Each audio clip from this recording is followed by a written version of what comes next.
Video game consumers are idiots. If the ongoing commercial viability of franchises such as FIFA or Assassin's Creed weren't enough to convince us, the normalization of paying exorbitant amounts of money for unfinished games certainly is.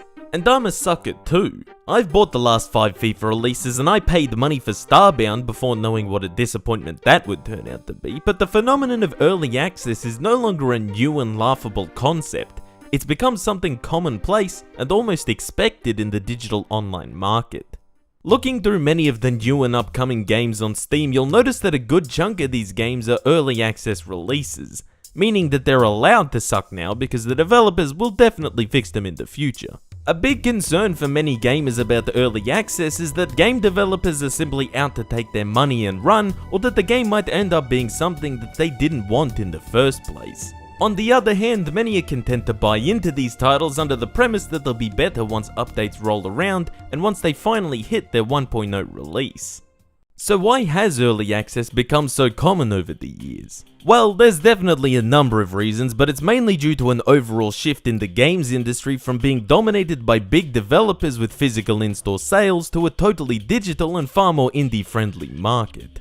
For indie developers, early access might be the only way that they can viably get their game on the market. Without the budget of massive game studio conglomerates, many developers rely on an early access period for investment to help get their games over the line. A clear example of this is Minecraft. When Les Swedish Twitter Hitler, aka Notch, started developing this game, he was working full time. By releasing the game for sale in alpha, it allowed him to transition to working on the game full time, and it eventually led to the release of one of the most significant and impactful video games ever made. Another huge shift in the video games market is towards online multiplayer and sandbox games, which rely more heavily on replay value and/or online interaction as opposed to a set amount of content. Sandboxes in particular are more attractive for smaller development studios and are much easier to release in early access due to their more replayable nature. That being said, we're getting to the stage where even linear games are being released before their story's being finished, a la the release of games such as Temtem. In a perfect world, an early access launch should be used to help gauge what consumers want from a final release, to help guide the development of the game and maybe to help build an existing audience or community before the game hits 1.0. The excuse that almost all developers use is that releasing the game in early access allows them to directly involve the community in the game's development. And that's not a terribly scary idea because it can allow the community to help iron out oversights or flaws before they become a permanent fixture. I mean, could you imagine if Wale didn't go dark for so long and we actually had the opportunity to tell him how terribly the new Q-World mechanics worked before it was released and abandoned in the same state forever?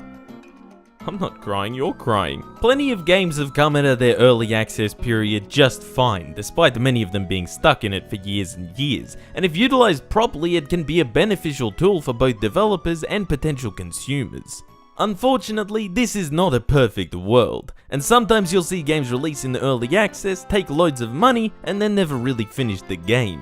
And then you got Kickstarters, which is an even riskier practice. I mean, the real problem with Kickstarters is that there's literally nothing to go on other than a promise. Sometimes the game turns out to be total shit, and sometimes you don't even get a fucking game. But it's the same for an early access title. You might like its premise and drop some cash on it only to have it develop into something you don't really vibe with or something you didn't really expect it to turn into. There's a certain risk factor involved, and for developers it means that people might be more willing to buy into the game, because even if it's a shit show now, it's early access, so it could be good when it's fully released, right? But what defines when a game hits 1.0? A set list of goals by the developer? Or is it an arbitrarily decided upon release date? There are plenty of games that are still considered to be well inside their alpha development phases that completely outdo the content and replay value of games that have already hit their 1.0 release. These days, if a game no longer receives updates, it's not finished, it's dead. I used to be one of the opinion that a game is simply a 1.0 when it's complete, but drawing a line between where a game goes from being unfinished to finished is something that can be completely subjective. What made Minecraft a complete game when the 1.0 update came out? Was it the Ender Dragon? Does having a boss enemy make a game a 1.0? Of course not. What really marked the shift to 1.0 was the change they made to the iron block texture. The game has seen plenty of updates and add-ons since it was properly released in 2011, and should the game stop receiving the few and far between updates that it does now, it would be declared abandoned.